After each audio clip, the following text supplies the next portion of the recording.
Wow, aren't those mouth parts amazing?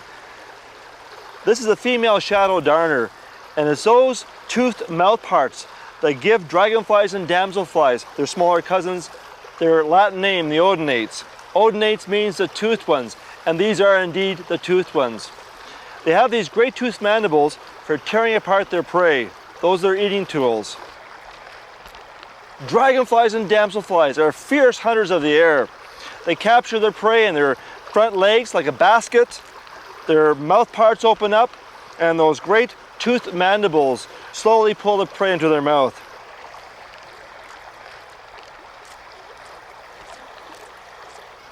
Today on Wild by Nature, we're going to watch the mating rituals of a living jewel. We're going to capture the world's fastest zebra, and also watch a very boring dragonfly. Join me, Michael Runtz, as we explore the amazing world of the odonates.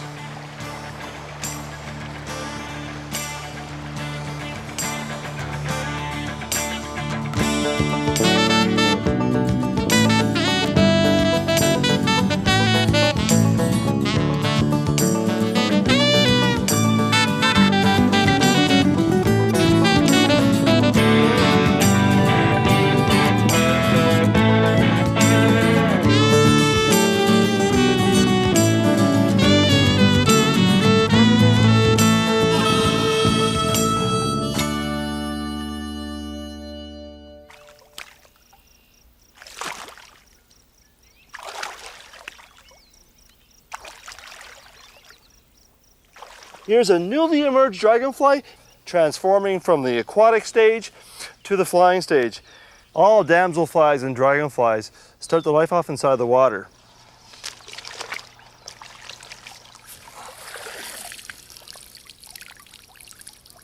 Aha! There we go, got a nice dragonfly nymph. There we go, okay. Now, here's a baby dragonfly, also called a nymph, or even a naiad by some people. In this stage, they breathe in the water through gills, and the gills are held inside the body toward the back end. But like the adults, they're predators. Some species stalk the bottom for the prey, others lie in wait. Now, dragonflies are usually quite a bit stouter in this stage than the damselflies are. But damselfly larvae have very fine bodies with these three feathery tails to it. Now, since both these animals need water for survival, let's return them back to their native habitat.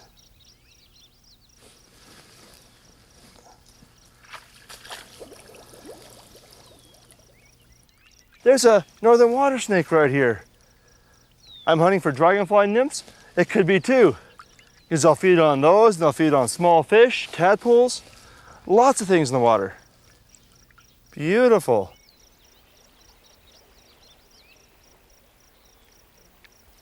Here we have an adult damselfly just emerged from the nymph casing. All damselflies and dragonflies, when they first come out of the casing, have the wings folded up.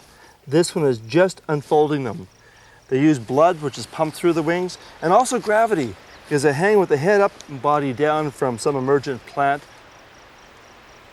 One of the many wonders of nature, an adult damselfly emerging from the water after a year in its nymphal prison. It takes several days for a newly emerged odonate's body and wings to harden. This is known as the tendril stage. Once firm, those wings provide incredibly fast and powerful flight. The wings of dragonflies and damselflies have changed little since dinosaurs roamed the earth. However, they have shrunk in size. Back then, dragonflies had wingspans up to 2.5 feet. Can you imagine capturing one of those giants? Odonate wings may be primitive in origin, but they are certainly elegant in design. Their beauty arises in part from the incredible network of veins that gives them strength. As well, bright colors adorn the wings of some species. Unlike butterflies and other four-winged insects that move all four wings in unison, odonates flap their two pairs in opposite directions. This allows them to hover and to move in all directions with ease. The eyes are also really impressive. They give this group unparalleled vision essential for locating prey and mates. Covering much of the head, odonate eyes are compound eyes, which means they are composed of hundreds, even thousands of individual components. This female shadow darner can have as many as 28,000 lenses in its eyes. I hope she never has to go to an optometrist. Although dragonflies and damselflies are all odonates, there are differences between the groups. The eyes of dragonflies are huge and cover most of the head, often meeting in the middle. Damselflies are widely separated. As well, dragonflies have heavy bodies and hold their wings flat at rest. Damselflies have thinner bodies and generally fold their wings over their backs when perched. While one general rule for separating damselflies from dragonflies is the way they hold their wings closed at rest, there are exceptions. One group of damselflies is called the spread wings because they have their wings spread open at rest. You can still identify this swamp spreadwing as a damselfly by its thin body and frail wings. Adult dragonflies and damselflies are living jewels, appearing in almost every color. Some, like the Higgins bluette, are blue. Others, like the dot-tailed whiteface, are black. There are green ebony jewelwings and red white-faced meadowhawks. There are even purple dragonflies, like the slaty skimmer. Odonate size is also variable. Damselflies, including the sphagnum sprite, are often minute. Dragonflies are usually larger, especially this dragon hunter. However, a few are small. This elephant skimmer is the smallest dragonfly in North America. Damselflies and dragonflies also occupy a great variety of habitats. Some, like the common whitetail, prefer the tranquil waters of beaver ponds. Others, including the zebra clubtail, inhabit fast-flowing rivers. Even windswept alpine slopes have their own odonate fauna. This azure darner is sunning itself on the leeward side of a rock. Regardless of habitat preference, size, or color, all damselflies and dragonflies must find, court, and win over a mate. After this break, the dance of the emeralds.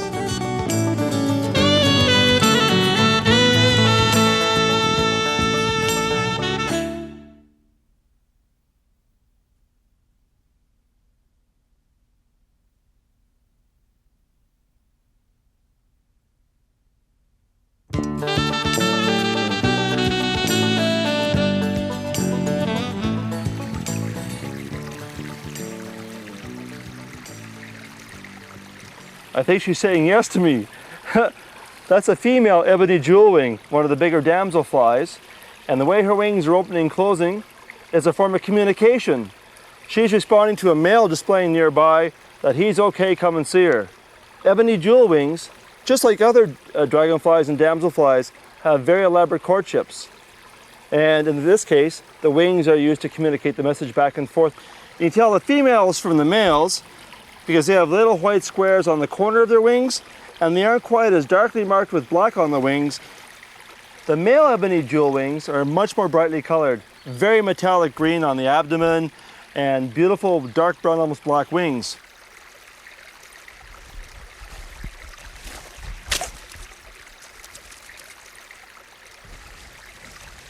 Well, we've caught one. It's a male. And wait till you see this up close. These are one of my favorite insects just for their incredible beauty. Look at the back end here, and there are the male's claspers. These are the tools that are used to hold the female behind the head. Now they're used to hold the female during the mating act, but they're also used to stimulate her as well. In fact, it is believed that in some species of damselflies and dragonflies, it's a stimulation that allows the final mating act to occur. And if you look close, you'll see there's two sets, an upper and a lower set, and quite a unique shape to them. Now, dragonflies and damselflies have a very unusual mating procedure. The male sperm is not produced here, where the tools are for transferring it to the female, but actually way back here. What the male does prior to mating is he'll curl up his abdomen right around and transfer the sperm up to the special holding chamber right in here. That's where the female's tip goes to receive the sperm. Now, this tool in here besides transferring the sperm to the female, can also scoop out sperm in the female that was left there by another male. So even after a male has finished mating with a female, it's not guaranteed that he will produce the young that come from her eggs. Very complex mating system, but also very fascinating. The male ebony jewel wings are much more brightly colored. They display their colors during a little nuptial flight. And right behind me are several males flying around, showing off their goods to the female down below. Now, when a female is impressed by the male's performance and by his coloration, she can say yes by opening and closing her wings several times. If she's not impressed by the performance, she says no flatly by letting her wings open flat. Here we go. Let her say no. Look at this. I know that response is like. Such willpower. 2 attractive males like that at one time. She's choosy. Oh, wow. Some males don't like no for an answer. Oh, there she is. No. No.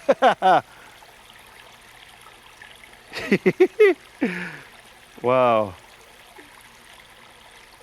Just like going to the cinema, the X-rated cinema that is, I suppose. Right over here in that loose strife, there's a female who said yes, the male's hovering over her, and watch this. He'll land right on her wings, and there he goes. He'll climb down her wings, and then watch his back end. It'll go right behind her head. Each species of damselfly or dragonfly has a unique shape to their claspers. They fit in special grooves behind the female's head. They're used then, as we see right here, to hold the female during mating. Now, during the final mating act, the female's abdomen curls right around to underneath the male by the base of his abdomen. That's where the male's sexual parts actually are. They couple together, and then sperm is transferred. Oh, and there's a female right here laying eggs. She's got her long abdomen curled down, and she's inserting the eggs into little slits in the plants with a little special tool on her back end.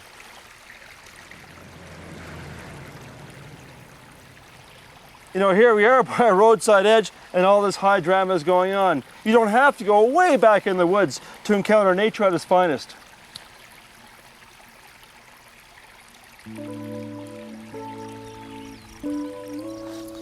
Unlike the casual courtship we saw on the jewel wing, dragonfly mating can be fast and furious. All around me, there's plenty of action in several species, especially the eastern pond hawk. There's lots of males patrolling around the odd female, and when one flies through the group, the males really jump at the occasion. Now, when they couple up, they mate very quickly. The females separate then and lay their eggs in the water. And as the females are dropping eggs in the water, the male who mated with her flies around in circles patrolling and guarding her from other males coming in to interrupt the activity. I've got a friend here, it's a female pond hawk. With all these other males around, I'm quite flattered. This beautiful dragonfly is a white-faced meadowhawk. It just finished eating a small fly. Now it's waiting for either more food to go by or a potential mate too, because these dragonflies, unlike other dragonflies, tend to hunt from a perch and also watch for mates from a perch too. The males hold territories. If a dragonfly flies by, that is of the same species, they fly out and they seem to test it. If it's a male, they drive it off. A female, they grab on and hope she mates with them. Just prior to mating, the male transfers his sperm to a special holding tool. Then he takes off, grabs a female, and if he's lucky, they'll mate. After mating, the couple stays together while the female lays her eggs. In the white-faced meadowhawk, the female lays her eggs in mud, alternately dipping into the water to wash off her egg-laying tool between bouts. By staying coupled with the female while she lays her eggs, the male prevents others from interfering, thereby ensuring the paternity of the eggs.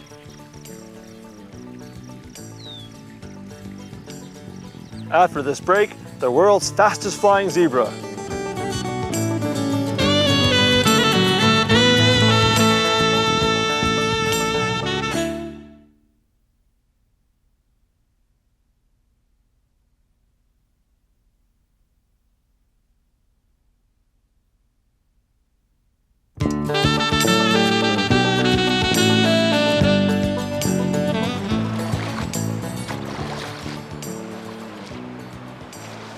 They're starting to fly now. This beautiful, fast-flowing river is home to a number of dragonflies. But just like the current, these things move really quickly and they're hard to capture. But they're beautiful. I just saw one go by here, the zebra clubtail. Now they often hunt over the water, lay their eggs in the water, of course, but they often have favorite perches. And this old log in front of me here is the favorite site for one of these zebra clubtails. Here it comes, here it comes.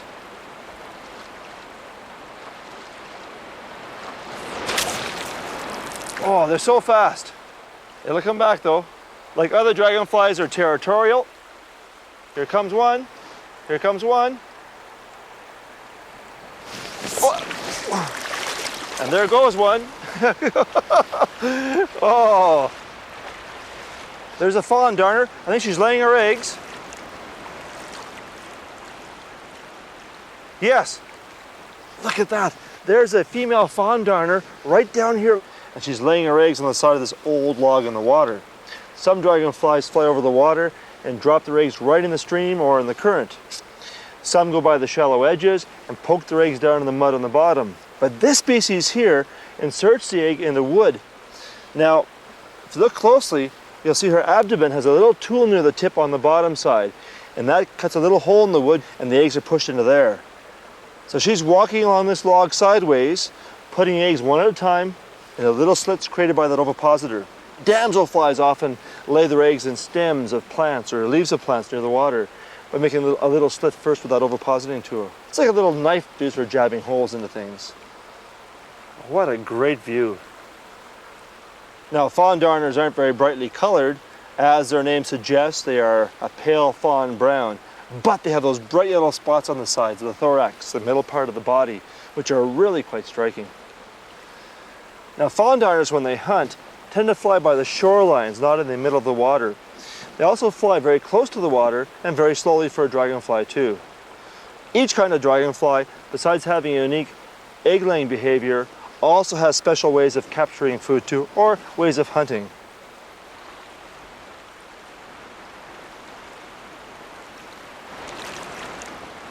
Oh, there, oh! A zebra snake, or zebra clubtail. Where did it go? Oh, there it is. Oh, they're so fast. Oh! Oh! It's so frustrating, but it's a real challenge. It's actually better to often go on bare feet and roll your pants up or wear swimming trunks. But I don't wear shorts. Don't want to scare away the viewers, so I'm wearing long pants and boots. It's almost like fishing. If you're net, you're anticipating, you're looking, and you miss most of the time. But you have a lot of fun.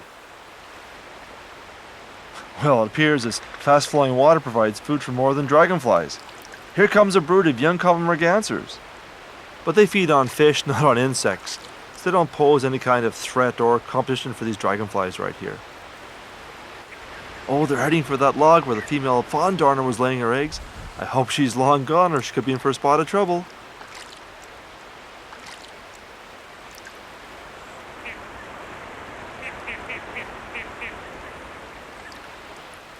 Mergansers are also called fish ducks. Their beaks have sharp, tooth-like projections for grabbing onto their slippery meals. Now when their heads are down, they're actually looking underwater for fish.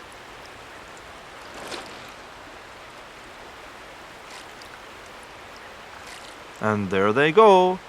So let's get back to our search for that elusive zebra clubtail. Ah, the hunt's on.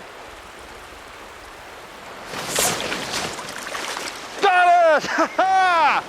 Oh, when you see this dragonfly. Oh, they're one of my favorites. They're beautiful. They're hard to capture. Here it's almost dark now, but we got one. Oh my goodness, come on out here. Oh, it's a male. Absolutely stunning. Look at the beautiful markings on it. Here you can see the huge flared back end that makes this dragonfly one of the clubtails. Now it's called the zebra clubtail because those beautiful stripes all through its abdomen and on the thorax too. And when they hover over the water, all you see are black and yellow stripes. You'll never find this species in a beaver pond or a lake. These are only found in fast water or near fast water. And the fast water has to be clean. Dragonflies can be great indicators of pollution. The absence or presence of them can indicate if the water is dirty or if it's clean. Obviously this water here is very clean, having this wonderful dragonfly living here. Beautiful, just beautiful. Time to let it go now. Back to the fast water.